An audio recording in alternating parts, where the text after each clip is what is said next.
হরে কৃষ্ণ। লীলা পুরুষোত্তম শ্রীকৃষ্ণ। একাদশ অধ্যায়। বৎসাসুর এবং বকাসুর বধ। বজ্রপাতের মতো প্রচণ্ড শব্দ করে অর্জুন বৃক্ষ দুটি যখন ভূপতিত হল, তখন নন্দ মহারাজ সহ গোকুলের সমস্ত অধিবাসীরা তৎক্ষণাৎ সেখানে এসে উপস্থিত হলেন। এই দুটি বৃক্ষকে হঠাৎ সেভাবে পড়তে দেখে তারা অত্যন্ত আশ্চর্যান্বিত হলেন। তাদের পতনের কারণ খুঁজে না পেয়ে তারা হতভম্ব হয়ে গেলেন। উদুখলে রজ্জুবদ্ধ অবস্থায় কৃষ্ণকে সেখানে দেখে তারা ভাবলেন যে এটা নিশ্চয়ই কোনো অসুরের কাজ হবে, তা না হলে এটা কি করে সম্ভব। তারা অত্যন্ত উদ্বিগ্ন হয়ে উঠলেন, কেননা শিশু কৃষ্ণকে সবসময় এই ধরনের অদ্ভুত সমস্ত ঘটনা ঘটছিল। বয়স্ক গোপেরা যখন এইভাবে নানা রকম দুশ্চিন্তা করছিলেন, তখন সেখানে ক্রীড়ারত গোপ শিশুরা বলল যে উদুখলের সঙ্গে রজ্জুবদ্ধ কৃষ্ণ সেই উদুখলের টানে সেই গাছ দুটি ভূপতিত করেছে। তারা বলল, কৃষ্ণ যখন এই দুটি গাছের মাঝখানে এসেছিল তখন সেই উদুখলটি সেখানে আটকে যায়। কৃষ্ণ তখন সেই দড়িটা টানতে থাকে এবং তার ফলে সেই গাছ দুটি সমূলে উৎপাটিত হয়। গাছ দুটি যখন পড়ে তখন দুজন জ্যোতির্ময় পুরুষ সেই গাছ দুটি থেকে বেরিয়ে আসে এবং তারা কৃষ্ণের সঙ্গে কথা বলে। অধিকাংশ গোপেরাই শিশুদের সেই কথায় বিশ্বাস করলেন না। তারা বিশ্বাসই করতে পারলেন না যে সেই রকম কিছু একটা ঘটা সম্ভব। কেউ কেউ কিন্তু তাতে বিশ্বাস করলেন এবং নন্দ মহারাজকে বললেন, তোমার এই শিশুটি অন্য শিশুদের মতো নয়। তার অলৌকিক শক্তির প্রভাবে সেই রকম কিছু ঘটলেও ঘটতে পারে। তার পুত্রের এই অসাধারণ ক্ষমতার কথা শুনে নন্দ মহারাজ হাসতে লাগলেন। তিনি এগিয়ে এসে তার কোমরের দড়িটি খুলে দিলেন। বয়স্কা গোপিকারা তখন কৃষ্ণকে তাদের কোলে তুলে নিলেন। তারা তাকে নিয়ে বাড়ির ভিতরে গেলেন এবং হাততালি দিয়ে তার অদ্ভুত সমস্ত কার্যকলাপ কীর্তন করতে লাগলেন। কৃষ্ণ একজন সাধারণ শিশুর মতো তাদের সঙ্গে সঙ্গে তালি দিতে লাগলেন। পরমেশ্বর ভগবান শ্রীকৃষ্ণ কাঠের পুতুলের মতো সম্পূর্ণভাবে গোপীদের বশীভূত হয়ে নাচতে লাগলেন এবং গান করতে লাগলেন। মা যশোদা কখনো কখনো বসবার জন্য কৃষ্ণকে একটা কাঠের পিঁড়ি আনতে বলতেন। যদিও একটা শিশুর পক্ষে সেই কাঠের পিঁড়িটি ছিল অত্যন্ত ভারী, তবুও কোনো মতে কৃষ্ণ তা তার মায়ের কাছে নিয়ে আসতেন। নারায়ণের আরাধনা করার সময় তার পিতা কখনো তাকে তার খড়ম জোড়া নিয়ে আসতে বলতেন এবং কৃষ্ণ অনেক কষ্টে মাথায় করে সেই খড়ম জোড়া তার পিতার কাছে নিয়ে আসতেন। যখন তাকে কোনো ভারী জিনিস তুলতে বলা হতো এবং তিনি সেটা তুলতে পারতেন না, তখন তিনি কেবল তার হাত নাড়তেন। এইভাবে প্রতিদিন প্রতিক্ষণ তিনি তার পিতা মাতাকে অসীম আনন্দে মগ্ন রেখেছিলেন। তিনি শিশু সুলভ এই সমস্ত লীলা ব্রজবাসীদের প্রদর্শন করেছিলেন, কেননা যে সমস্ত মুনি ঋষিরা পরম তত্ত্বের অনুসন্ধান করছেন তাদের তিনি দেখাতে চেয়েছিলেন যে কিভাবে পরম তত্ত্ব পরমেশ্বর ভগবান তার শুদ্ধ ভক্তদের ইচ্ছার বশীভূত হয়ে যান। একদিন এক ফলওয়ালি নন্দ মহারাজের বাড়ির সামনে এসে হাঁকতে লাগলো, ফল চাই, ফল চাই, ভালো ফল আছে, কে কিনবে এসো। শিশু কৃষ্ণ তৎক্ষণাৎ তার ছোট ছোট হাতে করে কিছু শস্য নিয়ে এসে তার বিনিময়ে কিছু ফল নিতে এলো। তখনকার দিনে বিনিময়ের মাধ্যমে ক্রয় বিক্রয় হতো, তাই বড়দের শস্যের বিনিময়ে ফল কিনতে দেখে শ্রীকৃষ্ণ তারই অনুকরণ করছিলেন। কিন্তু তার হাত দুটো ছিল অত্যন্ত ছোট, আর তার উপর সেগুলি আনতে আনতে তার অধিকাংশ মাটিতে পড়ে গেল। যে ফলওয়ালিটি ফল বিক্রি করতে এসেছিল, সে এইভাবে কৃষ্ণকে আসতে দেখে তার রূপে মুগ্ধ হয়ে তার হাতের অবশিষ্ট কয়েক দানা শস্যের বিনিময়ে তার হাত ভর্তি করে ফল দিয়ে দিল। তখন সে দেখল যে তার ফলের ঝুড়িটি মণি-মাণিক্যে পূর্ণ হয়ে গেছে। ভগবান হচ্ছেন সব রকমের আশীর্বাদ প্রদাতা। তাই কেউ যখন ভগবানকে কিছু দেয়, তাতে তার কোনো ক্ষতি হয় না, উপরন্তু প্রতিদানে তার লক্ষ কোটি গুণ বেশি ফল লাভ। একদিন যমলার্জুনের মুক্তিদাতা শ্রীকৃষ্ণ যমুনার তীরে বলরাম সহ অন্যান্য শিশুদের সঙ্গে খেলা করছিলেন। তখন অনেক বেলা হয়ে গিয়েছিল, তাই বলরামের মা রোহিণী তাদের ঘরে ফিরে আসবার জন্য ডাকতে গিয়েছিলেন। কিন্তু কৃষ্ণ এবং বলরাম তখন তাদের বন্ধুদের সঙ্গে খেলায় এত মত্ত ছিলেন যে তারা বাড়িতে আসতে চাইলেন না। তারা খেলেই যেতে লাগলেন। তাদের ঘরে ফিরিয়ে নিয়ে যেতে অসমর্থ হয়ে রোহিণী বাড়ি ফিরে এসে মা যশোদাকে পাঠালেন তাদের ডেকে আনবার জন্য।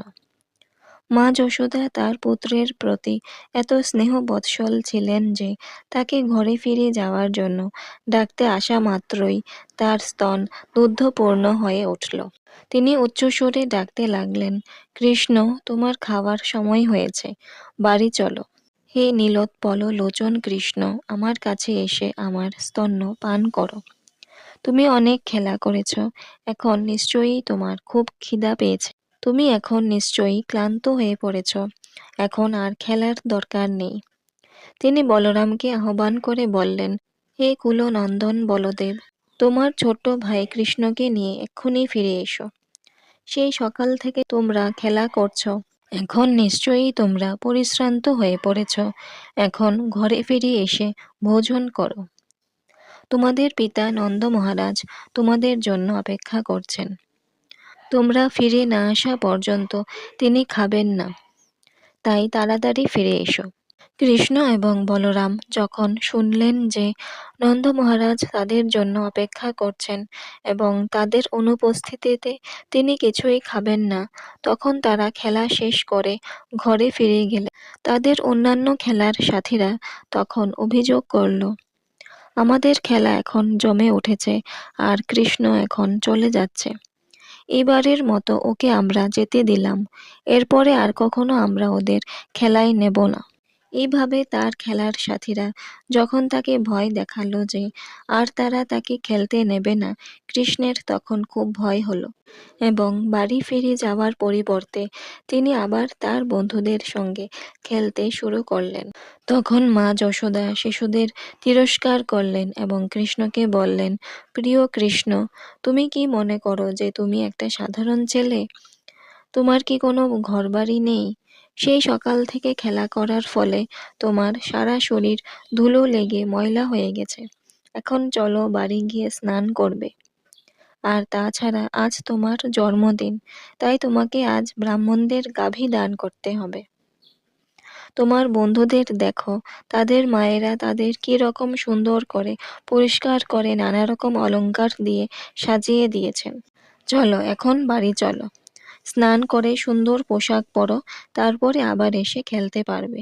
এইভাবে মা যশোদা ব্রহ্মা এবং দেবাদিদেবের শিব আদি দেবতাদেরও উপাস্য শ্রীকৃষ্ণ এবং বলরামকে ডেকে নিয়ে গেলেন। তিনি মনে করছিলেন যে তারা তারই শিশুপুত্র। মা যশোদার দুলাল কৃষ্ণ এবং বলরাম যখন বাড়ি ফিরে এলেন, তখন তিনি তাদের খুব ভালো করে স্নান করালেন এবং নানা রকম অলংকারে ভূষিত করলেন। তারপর ব্রাহ্মণদের ডেকে তার পুত্রের হাত দিয়ে তার জন্মতিথি উপলক্ষে অসংখ্য গাভী দান করলেন। এইভাবে তিনি শ্রীকৃষ্ণের জন্মতিথি পালন করলেন। এই ঘটনার পর নন্দ মহারাজের নেতৃত্বে সমস্ত বৃদ্ধ গোপেরা সমবেত হলেন। তারা নিজেদের মধ্যে আলোচনা করতে লাগলেন, মহাবনে অসুরদের নানা রকম উৎপাত হচ্ছে, সুতরাং এখন কি করা কর্তব্য। সেই সভায় নন্দ মহারাজের ভাই উপানন্দ উপস্থিত ছিলেন। তিনি ছিলেন অত্যন্ত অভিজ্ঞ এবং সুপণ্ডিত এবং তিনি ছিলেন কৃষ্ণ ও বলরামের পরম হিতৈষী। তিনি গোপীদের নেতা ছিলেন এবং তিনি সেই সভায় উপস্থিত সকলকে সম্বোধন করে বললেন, বন্ধুগণ, এখন আমাদের এখান থেকে অন্য কোথাও চলে যাওয়া উচিত।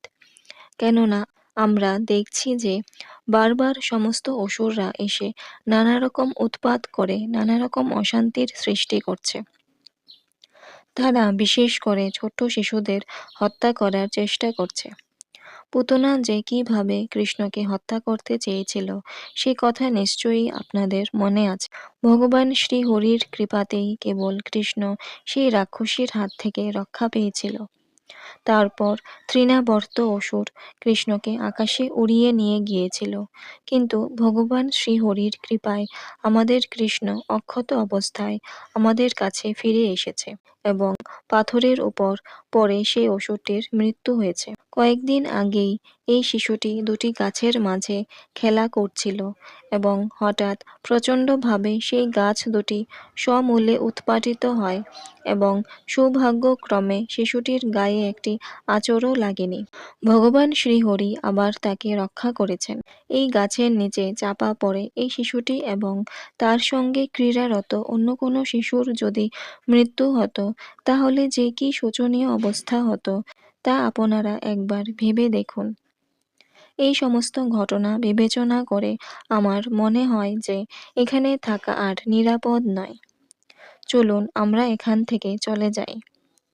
ভগবান শ্রীহরির কৃপায় আমরা নানা রকম দুর্যোগ থেকে রক্ষা পেয়েছি। এখন আমাদের সাবধান হওয়া উচিত এবং এই জায়গা ছেড়ে অন্য কোথাও গিয়ে বাস করা উচিত। সেখানে আমরা শান্তিতে থাকতে পারবো। আমার মনে হয় নতুন ঘাস এবং ওষুধিপূর্ণ বৃন্দাবন নামক বনে গিয়ে বসতি স্থাপন করলে সবচাইতে ভালো হবে। সেই স্থানটি আমাদের গোচারণের জন্য অত্যন্ত উপযুক্ত এবং আমরা সেখানে সপরিবারে খুব শান্তিতে বসবাস করতে পারব। বৃন্দাবনের কাছেই রয়েছে অতি মনোহর গিরিরাজ গোবর্ধন। সেখানে নতুন ঘাস গজিয়েছে। আমাদের পশুগুলি সেখানে অতি আনন্দে চড়তে পারবে। সেখানে চলে গেলে আর আমাদের কোনো অসুবিধা হবে না। তাই আমি বলবো যে এক্ষুনি আমাদের সেই অতীব রমণীয় বৃন্দাবনের উদ্দেশ্যে যাত্রা করা উচিত, কেননা এখানে আর সময় নষ্ট করার কোনো কারণ নেই। আসুন আমরা সকলে আমাদের গরুর গাড়িতে সবকিছু গুছিয়ে নেই এবং গরুদের সম্মুখ ভাগে রেখে আমরা যাত্রা শুরু করি। উপানন্দের কথা শুনে সমস্ত গোপেরা তৎক্ষণাৎ সম্মত হলেন। চলো এক্ষুনি আমরা সেখানে যাই। সকলে তখন তাদের গৃহস্থালির সমস্ত আসবাবপত্র এবং বাসনপত্র গাড়িতে বোঝাই করে নিলেন এবং বৃন্দাবনের উদ্দেশ্যে যাত্রা শুরু করলেন। বৃদ্ধ, শিশু এবং স্ত্রী লোকেরা গাড়িতে করে চললেন এবং ধনুর্বাণ নিয়ে গোপেরা গাড়ির পিছন পিছন চলতে লাগলেন। সমস্ত গরু, ষাঁড় এবং বাছুরদের সামনে নিয়ে ধনুর্বাণে সজ্জিত হয়ে শিঙ্গা বাজাতে বাজাতে গোপেরা চললেন। এইভাবে প্রবল শব্দ করতে করতে তারা বৃন্দাবনের দিকে যাত্রা করলেন। আর ব্রজাঙ্গনাদের বর্ণনা কে করতে পারে? তারা সকলে অতি সুন্দর বস্ত্র এবং অলঙ্কারে ভূষিত হয়ে গাড়িতে বসেছিলেন। তারা সকলেই কৃষ্ণের লীলাসমূহ কীর্তন করছিলেন। মা যশোদা এবং রোহিণী কৃষ্ণ ও বলরামকে কোলে নিয়ে একটা গাড়িতে বসেছিলেন। কৃষ্ণ ও বলরামের সঙ্গে কথা বলতে বলতে তারা গভীর আনন্দে মগ্ন হয়েছিলেন। তখন তাদের আনন্দোজ্জ্বল মুখমণ্ডল অপ্রাকৃত সৌন্দর্য ধারণ করেছিল। এইভাবে তারা বৃন্দাবনে পৌঁছলেন, যেখানে সকলেই নিত্যকাল অত্যন্ত সুখ এবং শান্তিতে বসবাস করে। তারা বৃন্দাবন প্রদক্ষিণ করলেন এবং সমস্ত গাড়িগুলিকে একত্রিত করে রাখলেন। যমুনার তীরে অপূর্ব সুন্দর গোবর্ধন পর্বত দর্শন করে তারা তাদের বসবাসের জন্য বাড়ি তৈরি করতেও লাগলেন। সমবয়সী বালকেরা একত্রে ঘোরাঘুরি করছিল এবং শিশুরা তাদের পিতামাতার সঙ্গে কথা বলছিল। এইভাবে সমস্ত ব্রজবাসীরা গভীর আনন্দে মগ্ন হলেন। সেই সময় কৃষ্ণ এবং বলরামকে বাছুরদের দেখাশোনা করার ভার দেওয়া হলো। গোপ বালকদের প্রথম দায়িত্ব হচ্ছে ছোট ছোট বাছুরদের দেখাশোনা করা। শৈশব থেকেই এই বিষয়ে শিক্ষা দেওয়া হতো। তাই কৃষ্ণ এবং বলরাম অন্য সমস্ত গোপ বালকদের সঙ্গে গোচারণে গিয়ে বাছুরদের চড়াতেন এবং তাদের খেলার সাথীদের সঙ্গে খেলা করতেন। বাছুরদের পরিচালনা করতে করতে কখনো দুই ভাই তাদের বাঁশি বাজাতেন, আর কখনো বা তারা আমলকি বা বেল নিয়ে ছোট শিশুরা যেমন বল খেলে সেইভাবে খেলা করতেন। কখনো বা তারা নাচতেন এবং তাদের পায়ের নোপরের মধুর শব্দ হতো। কখনো বা গায়ে কম্বল জড়িয়ে তারা গাভী এবং ষাঁড় সেজে খেলা করতেন। এইভাবে কৃষ্ণ আর বলরাম সাথীদের সঙ্গে খেলা করতেন। এই দুই ভাই কখনো কখনো আবার গাভী এবং ষাঁড়দের শব্দ অনুকরণ করে সারে সারে লড়াইয়ের খেলা করতেন। কখনো বা তারা বিভিন্ন পশু পাখির ডাক অনুকরণ করতেন। এইভাবে তারা সাধারণ মানব শিশুর মতো তাদের বাল্যলীলা উপভোগ করেছিলেন। এইভাবে যখন কৃষ্ণ এবং বলরাম যমুনার তীরে খেলা করছিলেন, তখন বৎসাসুর নামে একটি অসুর কৃষ্ণ এবং বলরামকে বধ করার জন্য একটি বাছুরের আকৃতি নিয়ে বাছুরের সঙ্গে মিশে গিয়েছিল। কৃষ্ণ কিন্তু তা বুঝতে পেরেছিলেন এবং তিনি তৎক্ষণাৎ সেখানে এসে অসুরের আগমনের কথা বলরামকে বললেন।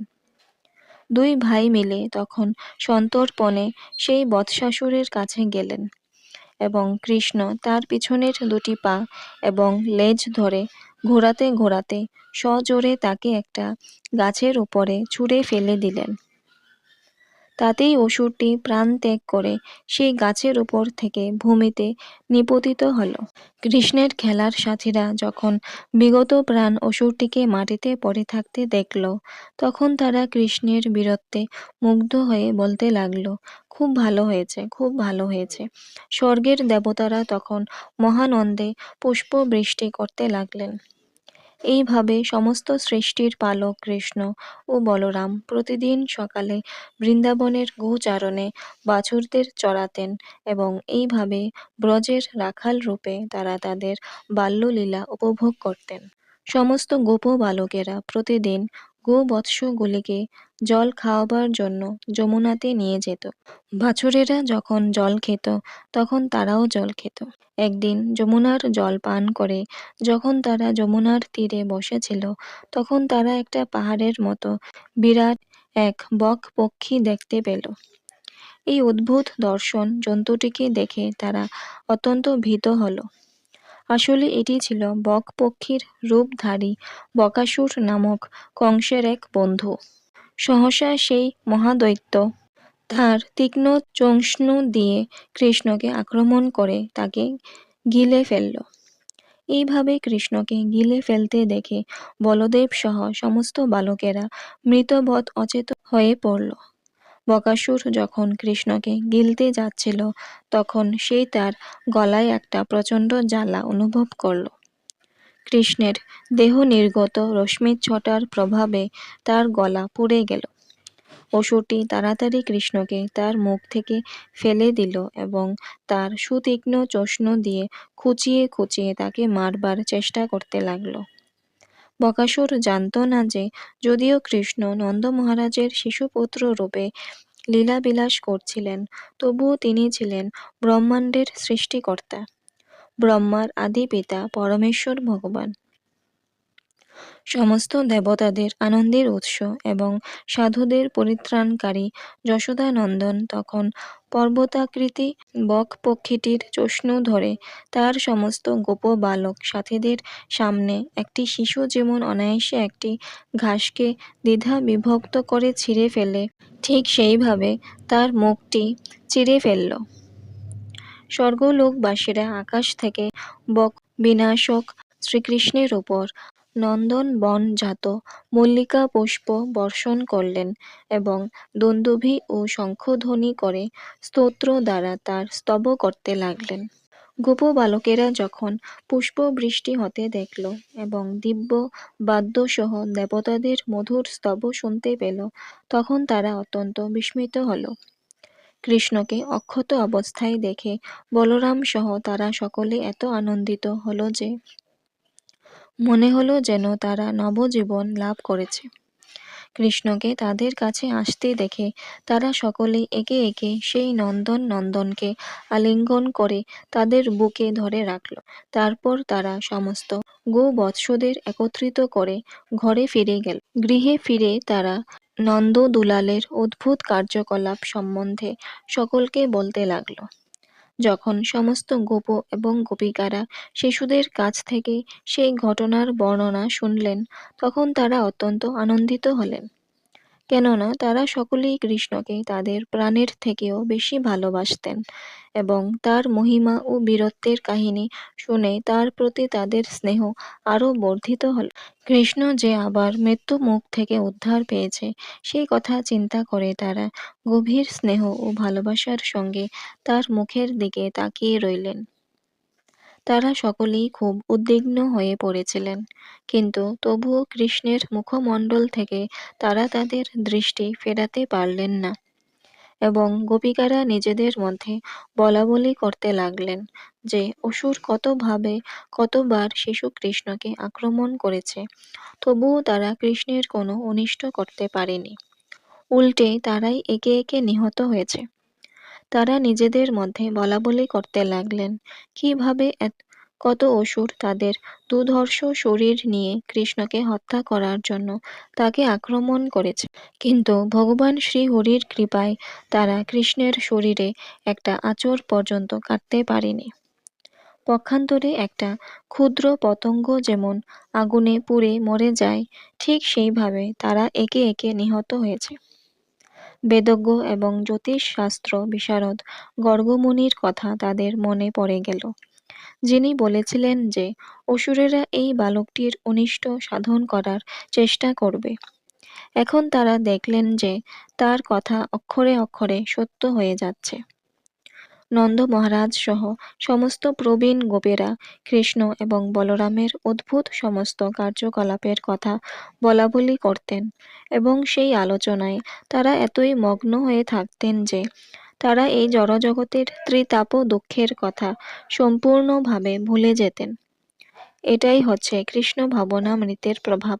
কৃষ্ণের চিন্তায় মগ্ন থেকে আজ থেকে নন্দ মহারাজ সহ সমস্ত প্রবীণ গোপেরা কৃষ্ণ এবং বলরামের অদ্ভুত সমস্ত কার্যকলাপের কথা বলাবলি করতেন এবং সেই আলোচনায় তারা এতই মগ্ন হয়ে থাকতেন যে তারা এই জড় জগতের ত্রিতাপ দুঃখের কথা সম্পূর্ণভাবে ভুলে যেতেন। এটাই হচ্ছে কৃষ্ণ ভাবনামৃতের প্রভাব। কৃষ্ণের চিন্তায় মগ্ন থেকে আজ থেকে ৫,০০০ বছর আগে নন্দ মহারাজ যে আনন্দ উপভোগ করেছিলেন, শ্রীকৃষ্ণের দিব্য লীলাবিলাসের কাহিনী আলোচনা করে আজও আমরা সেই আনন্দ উপভোগ করতে পারি। শ্রীরামচন্দ্রের জন্য বানরেরা যে সেতু তৈরি করেছিল এবং হনুমান যে লাফ দিয়ে সমুদ্র পার হয়ে লঙ্কায় গিয়েছিল, তার অনুকরণে কৃষ্ণ এবং বলরাম তাদের সাথীদের সঙ্গে খেলা করে তাদের বাল্য লীলাবিলাস করেছিলেন। এতে লীলা পুরুষোত্তম শ্রীকৃষ্ণ গ্রন্থের বৎসাসুর এবং বকাসুর বধ নামক ১১ অধ্যায়ের ভক্তি বেদান্ত তাৎপর্য সমাপ্ত হল।